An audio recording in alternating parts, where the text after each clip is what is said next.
वक्फ की जमीन से बड़ा मुद्दा वो जमीन है जिस पर चीन ने अपने गांव बसा लिए हैं, लेकिन कोई बाहरी खतरे पर सवाल बवाल न करे, इसलिए ये बिल लाया जा रहा है। अध्यक्ष महोदय जब ये कह रहे हैं कि इससे कारोबार होगा, अध्यक्ष महोदय धर्म की चीजों से कारोबार नहीं हो सकता। और फिर हमारे माननीय मंत्री जी कह रहे हैं कि जमीन चाहे वो रेलवे की हो, चाहे वो डिफेंस की हो, वो भारत की जमीन है। मैं भी स्वीकार करता हूं कि रेलवे की जमीन भी भारत की है, डिफेंस की भी जमीन भारत की है। क्या डिफेंस की जमीन नहीं बेची जा रही मंत्री जी? अध्यक्ष महोदय, क्या रेलवे की जमीनें नहीं बेची जा रही हैं? ये देश मिली जुली संस्कृति से चला है, कुछ हमने सीखा, कुछ उन्होंने सिखाया। और जो लोग ये कहते हैं कि हम सबको बराबरी का हक देते हैं, अभी कुछ दिन पहले ईद निकली है, लेकिन पता नहीं इस बार क्या साजिश थी, षड्यंत्र था कि वहां पर कुछ पाबंदी लगी हुई थी। अगर किसी कारण पाबंदी लगी हुई थी तो बात समझ में आती है, लेकिन जब जानकारी हुई है, किसी को नहीं पता था कि पाबंदी क्यों लगी है कि आप नहीं जा सकते वहां पर कार्यक्रम में शामिल होने। क्या यही भारत है, यही संविधान हमें रास्ता दिखाता है? अध्यक्ष महोदय, मंत्री जी बताएं हमें, वो खुद भी माइनॉरिटी हैं, भगवान बुद्ध के रास्ते पे चलते हैं। भगवान बुद्ध का रास्ता दूसरा है। हम आपको अपना मानते हैं तब भी जब आप हमारे बहुत सारे ग्रंथों को नहीं मानते, तब भी हम आपको अपना मानते हैं। आप हमारे पुराणों को नहीं मानते हैं, आप हमारे उपनिषदों को नहीं मानते हैं, लेकिन सोचिए हम हिंदू वो लोग हैं जो आपको स्वीकार करते हैं और गले लगा करके चलते हैं। अब मैं दूसरे धर्म पे नहीं जाऊंगा, कोई नाराज हो सकता है। कुंभ में आस्था सबकी है, कोई ऐसा नहीं जिसकी आस्था ना हो। और कुंभ कोई पहली बार नहीं हो रहा था। ये भारतीय जनता पार्टी के लोगों ने ऐसा प्रचार किया कि 144 वर्षों के बाद पहली बार महाकुंभ होने जा रहा है, और लोग निकल पड़े। सरकार ने कहा कि हमारी तैयारी 100 करोड़ की है। आप कहते टेक्नोलॉजी का हम इस्तेमाल करेंगे, जमीनों को हम मैपिंग कर करके डेटा एंड रिकॉर्ड ठीक करेंगे। अध्यक्ष महोदय ये बताएं कि वो 30 लोग कौन थे, उनके नाम क्या थे जिनकी जान चली गई? न केवल जान जाने वालों की, बल्कि अध्यक्ष महोदय ये सरकार बताए कि जो लगभग 1000 हिंदू खो गए हैं, जो अभी तक नहीं मिले, जो अभी तक नहीं खोज पाए हैं, वो 1000 हिंदू की सूची कहां है? और फिर धर्म कारोबार की बात है।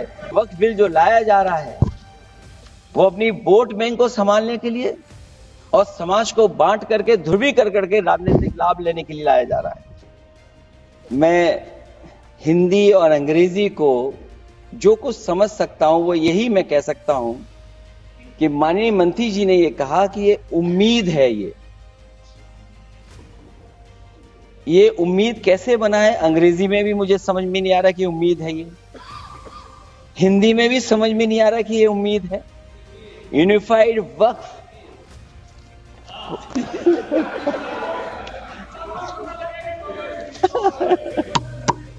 अध्यक्ष महोदय, यूनिफाइड वक्फ मैनेजमेंट अध्यक्ष महोदय, ये अध्यक्ष महोदय,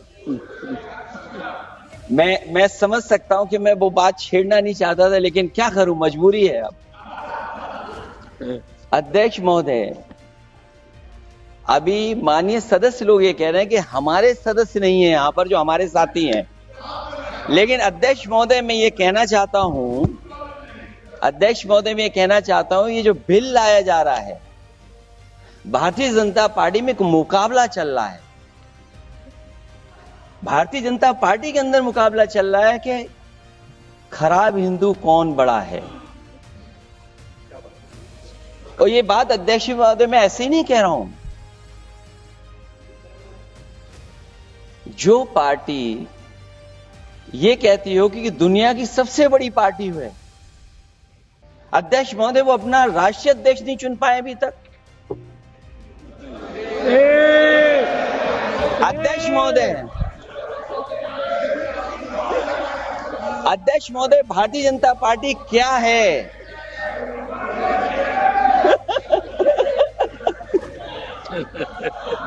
जी, मैं अखिलेश जी ने बहुत हंसते हंसते कहा है, इसको हंसते हंसते जवाब दूंगा।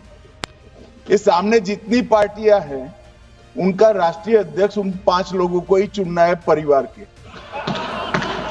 हमें माननीय अध्यक्ष जी करोड़ों सदस्यों में से 12-13 करोड़ सदस्य प्रक्रिया कर कर चुनना है तो देर लगती है। आपके यहाँ जरा भी देर नहीं लगेगी। मैं कह देता हूं अभी 25 साल तक आप अध्यक्ष हो जाओ, नहीं बदल सकता। अध्यक्ष महोदय, क्योंकि जो बात निकल के आई है वो मैं फिर आगे बढ़ा दूं। अध्यक्ष महोदय, जो बात सोशल मीडिया या और जगह गुपचुप हो रही है, कहीं ऐसा तो नहीं था कि अभी कुछ दिन पहले यात्रा जो हुई है वो कहीं 75 वर्ष की एक्सटेंशन वाली यात्रा तो नहीं थी? अध्यक्ष महोदय, ये जो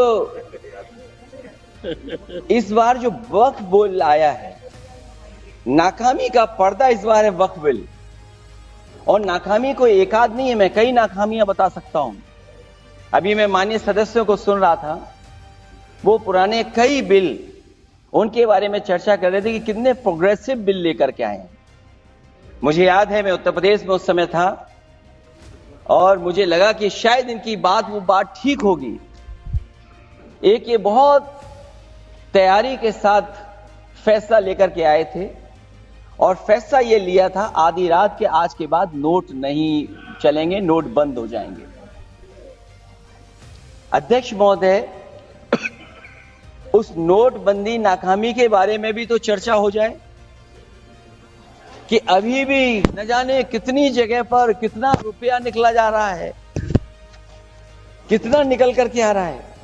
केवल नाकामी नोटबंदी की नहीं, नाकामी बेरोजगारी की भी है, नाकामी महंगाई की भी है, नाकामी किसान की आय दोगुनी नहीं कर पाए वो भी इनकी नाकामी है। मुझे याद है, एक माननीय मंत्री जी पूरे देश की नदियों के बारे में बीओडी बता रहे थे, लेकिन माननीय मंत्री जी ये भूल गए कि उनके शहर में, उनके क्षेत्र की जो नदी है उसकी बीओडी क्या है। गंगा क्या साफ हो गई? यमुना क्या साफ हो गई? स्मार्ट सिटी क्या बन गई? क्या गोद लिए हुए गांव इन्होंने गोद से उतार दिए? उनकी क्या दुर्दशा है? इसलिए मैं कहना चाहता हूं, ये नाकामी का पर्दा इस बार वक्फ बिल बना है। और सबसे बड़ी बात तो यह है कि जिसके लिए फैसला होना है उसकी बात को अहमियत न देना भी नाइंसाफी है। अध्यक्ष महोदय, नाकामी केवल यहां तक नहीं है। और भारतीय जनता पार्टी क्या है, मैं केवल एक पुरानी घटना याद करता हूं। एक बार फैजाबाद अयोध्या में एक कार्यक्रम था, उसमें बड़ी तैयारी की गई थी और तैयारी के साथ कलाकार मुंबई से बुलाए गए थे। हो सकता है वो सहमति दिल्ली से ना रही हो, केवल लखनऊ की सहमति से हो रहा हो कार्यक्रम। और जब कार्यक्रम की पूरी तैयारी हो गई, भगवान श्री राम बनकर के कोई आ गया, लक्ष्मण बनकर के कोई आ गया, मां सीता भी बनकर के कोई आ गया, हनुमान जी और भगवान हनुमान भी बनकर के कोई आ गया। लेकिन जब लखनऊ से वो हेलीकॉप्टर उड़ा और अयोध्या पहुंचा तो सब लोग थे, लेकिन उसमें हनुमान नहीं थे। अध्यक्ष महोदय, मैं भारतीय जनता पार्टी के लोगों से कहूंगा कि जानकारी करिए कि आखिरकार भगवान श्री राम थे, लक्ष्मण थे, सीता थी, लेकिन हनुमान क्यों नहीं थे? हनुमान इसलिए नहीं थे, शायद उनकी जात या धर्म कुछ और था। अध्यक्ष महोदय, ये देश मिली जुली संस्कृति से चला है। कुछ हमने सीखा, कुछ उन्होंने सिखाया। और जो लोग ये कहते हैं कि हम सबको बराबरी का हक देते हैं, अभी कुछ दिन पहले ईद निकली है। अध्यक्ष महोदय, वो परंपरा रही है, न केवल मैं जाता हूं बल्कि कोई दल का नेता ऐसा नहीं न जाता हो उस कार्यक्रम में शामिल होने। भारतीय जनता पार्टी के जो मुख्यमंत्री, उप मुख्यमंत्री, वो भी जाते हैं, उप मुख्यमंत्री, सभी धर्मों के नेता आते हैं। लेकिन पता नहीं इस बार क्या साजिश थी, षड्यंत्र था कि वहां पर कुछ पाबंदी लगी हुई थी। अगर किसी कारण पाबंदी लगी हुई थी तो बात समझ में आती है, लेकिन जब जानकारी हुई है, किसी को नहीं पता था कि पाबंदी क्यों लगी है कि आप नहीं जा सकते वहां पर कार्यक्रम में शामिल होने। क्या यही भारत है, यही संविधान हमें रास्ता दिखाता है? अध्यक्ष महोदय, मंत्री जी बताएं हमें, वो खुद भी माइनॉरिटी हैं, भगवान बुद्ध के रास्ते पे चलते हैं। भगवान बुद्ध का रास्ता दूसरा है। हम आपको अपना मानते हैं तब भी जब आप हमारे बहुत सारे ग्रंथों को नहीं मानते, तब भी हम आपको अपना मानते हैं। आप हमारे पुराणों को नहीं मानते हैं, आप हमारे उपनिषदों को नहीं मानते हैं। लेकिन सोचिए, हम हिंदू वो लोग हैं जो आपको स्वीकार करते हैं और गले लगा करके चलते हैं। अब मैं दूसरे धर्म पे नहीं जाऊंगा, कोई नाराज हो सकता है। मैं दूसरे धर्म के बारे में नहीं जा सकता, मैं केवल यही बताता हूं। और मैं उत्तर प्रदेश में, अध्यक्ष जी, जहां से आता हूं, मैं अपमान नहीं कर रहा हूं, मैं सच बोल रहा हूं।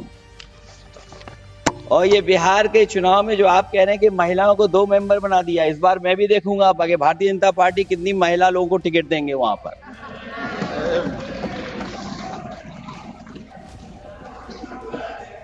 अध्यक्ष महोदय, भाजपा जब भी कोई नया बिल लाती है तो वो अपनी नाकामी छुपाती है।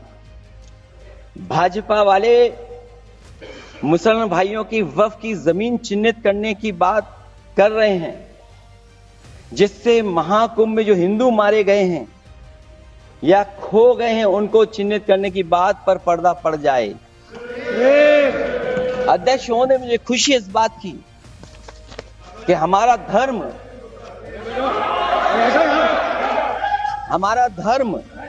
अध्यक्ष महोदय, नहीं कुछ कहना चाहते हैं। नहीं प्लीज, उनको अलाउ नहीं किया। अध्यक्ष महोदय, कुंभ में आस्था सबकी है, कोई ऐसा नहीं जिसकी आस्था ना हो। और कुंभ कोई पहली बार नहीं हो रहा था। ये भारतीय जनता पार्टी के लोगों ने ऐसा प्रचार किया कि 144 वर्षों के बाद पहली बार महाकुंभ होने जा रहा है, और लोग निकल पड़े। सरकार ने कहा कि हमारी तैयारी 100 करोड़ की है। आप कहते टेक्नोलॉजी का हम इस्तेमाल करेंगे, जमीनों को हम मैपिंग कर करके डेटा एंड रिकॉर्ड ठीक करेंगे।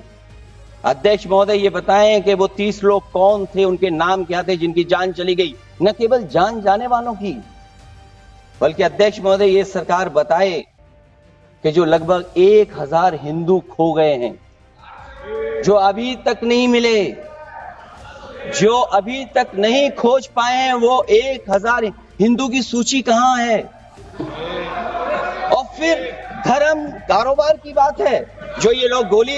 अध्यक्ष महोदय, मैं कार सेवक वाली बात इसलिए नहीं छेड़ना चाहता हूं। अध्यक्ष महोदय, ये शायद माननीय सदस्य जानते नहीं कुछ सच्चाई नहीं जानते। अध्यक्ष महोदय, ये संविधान की वजह से, संविधान को बचाने के लिए, हिंदू एकता को बचाने के लिए कुछ फैसले लिए गए, लेकिन एफआईआर हम लोगों पे नहीं लिखी गई थी। एफआईआर उन पे लिखी गई थी जो बेचारे तैयार हो गए थे सुबह, लेकिन पता नहीं कहां से फोन आया था, कहा था कि अब तैयार तो हो गए हो, लेकिन आप शिलान्यास में नहीं आ सकते। बहुत सही। इसलिए बात को इधर से उधर नहीं में ले जाना चाहता। अखिलेश जी, जरा वक्त पे भी आ जाओ। अच्छा, वक्त पे आ रहा हूं। नहीं, वक्त पे अध्यक्ष इसलिए आ रहा हूं क्योंकि वक्त समझने के लिए भारतीय जनता पार्टी की सोच क्या है। और ये अध्यक्ष महोदय जब ये कह रहे हैं कि इससे कारोबार होगा, अध्यक्ष महोदय, धर्म की चीजों से कारोबार नहीं हो सकता। हमारे उत्तर प्रदेश के मुख्यमंत्री जी ने भी कहा कि कारोबार होगा। वो 30 की गिनती में उलझे हुए हैं, जैसे 30 मार खाए वो। उनसे पूछा कि जान कितनी गई, वो 30। उनसे पूछा कि कारोबार कितने का होगा, 30 गुणा 10,000 करोड़। सोचिए, कुंभ हमारा क्या कारोबार की जगह है? और फिर उसका कौन नापेगा, कैसे नालाएगा? और फिर हमारे माननीय मंत्री जी कह रहे हैं कि जमीन, चाहे वो रेलवे की हो, चाहे वो डिफेंस की हो, वो भारत की जमीन है। मैं भी स्वीकार करता हूं कि रेलवे की जमीन भी भारत की है, डिफेंस की भी जमीन भारत की है। क्या डिफेंस की जमीन नहीं बेची जा रही मंत्री जी? अध्यक्ष महोदय, क्या रेलवे की जमीनें नहीं बेची जा रही हैं? अध्यक्ष महोदय, केवल यहां तक नहीं, कितना हस्तक्षेप होता है। वक्फ भी भारत के, इसीलिए तो कहीं ना कहीं वक्फ की जमीन से, अध्यक्ष महोदय, माननीय मंत्री जी बताएं, और मुझे उम्मीद है कि जब जवाब देंगे तो बताएंगे कि वक्फ की जमीन से बड़ा मुद्दा वो जमीन है जिस पर चीन ने अपने गांव बसा लिए हैं, लेकिन कोई बाहरी खतरे पर सवाल बवाल न करे, इसलिए ये बिल लाया जा रहा है। और माननीय मंत्री जहां से आते हैं, जिस प्रदेश से आते हैं, कम से कम ये तो बताएंगे कि वहां कितने चीन ने गांव बसा लिए, घर बन गए। अध्यक्ष महोदय, आपके माध्यम से सरकार गारंटी दे कि वक्फ की जमीन कभी भी किसी भी पैतरेबाजी से किसी और मकसद के लिए किसी और को नहीं दी जाएगी। वक्फ की वर्तमान व्यवस्था में चाहे 5 साल के धर्म पालन की पाबंदी की बात हो, या कलेक्टर से सर्वेक्षण के हस्तक्षेप की बात हो, या वक्फ परिषद या बोर्ड में बाहरियों को शामिल करने की बात हो, इन सब का उद्देश्य मुस्लिम भाइयों के सार्वजनिक अधिकार को छीनकर उनके महत्व और नियंत्रण को कम करना है।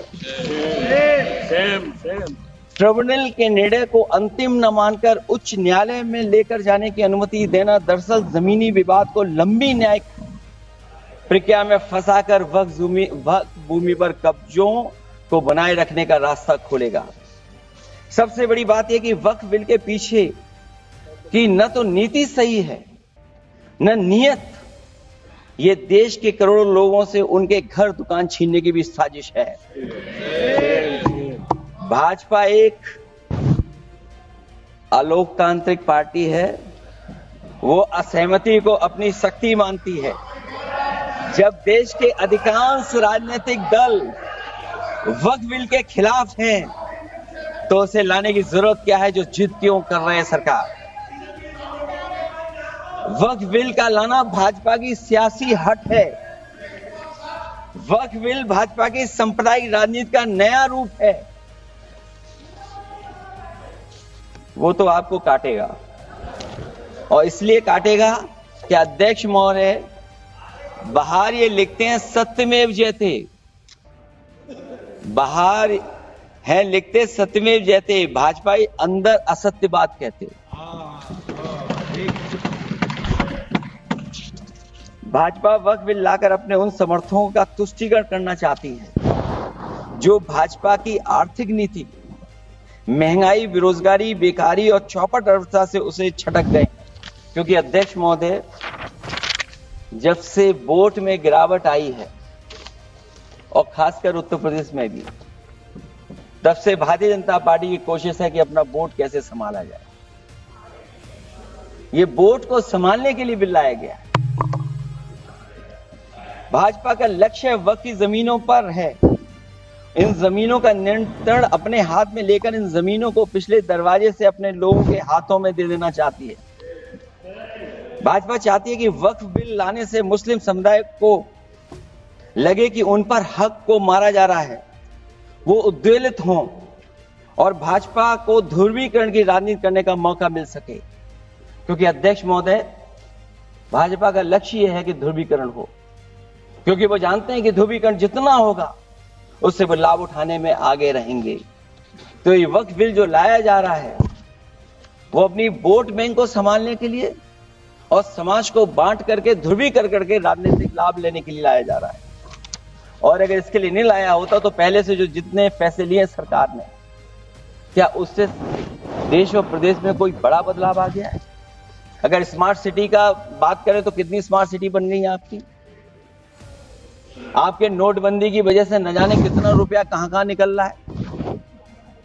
और डर तो ये लगता है कहीं भाजपा वाले दूसरों के पैसा रख करके न पकड़वा दें।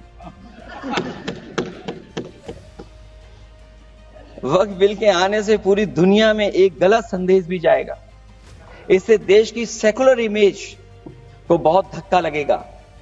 वक्फ बिल भाजपा की नफरत की राजनीति का एक और अध्याय है। मैं अंत में कहना चाहता हूं कि अभी तो आपने साथी संभाल लिए हैं, एक साथी तो मुझे दिखाई नहीं दे रहा है। और हमारे जिनका हमने सम्मान किया हमें कहां ले गए आप, और हमें यहां छोड़ गए आप, हमें छोड़ गए। हमें देखिए सभापति महोदय देखिए राजनीति क्या है। हमने आपका हाथ पकड़ा और हम यहां आ गए और आप हमारा हाथ छुड़ा करके वहां चले गए। इसलिए देखिएगा कब हमारा इनका हाथ मिल जाए। और मैं अध्यक्ष सभापति महोदय ये कहना चाहता हूं कि वक्फ बिल भाजपा के लिए वाटरलू साबित होगा, क्योंकि ऊपर से तो हाँ हाँ कह रहे हैं लेकिन अंदर ही अंदर बहुत सारे साथी सहमत नहीं है। मैं अंत में इतना ही कहना चाहता हूं कि ये वक्फ बिल जो लेकर के आए कोई उम्मीद लेकर के नहीं आ रहा। ये सोची समझी रणनीति का हिस्सा है, क्योंकि इनका जो बोर्ड बिखर गया है। ये मुस्लिम में भी बंटवारा चाहते हैं। मुस्लिम इस्लाम धर्म में कहीं बंटवारा नजर नहीं आता है, लेकिन इनकी कोशिश है कि इस बिल के माध्यम से हम मुस्लिम भाईचारा में भी बंटवारा करते हैं। बंटवारा तो पीडीए करेगा।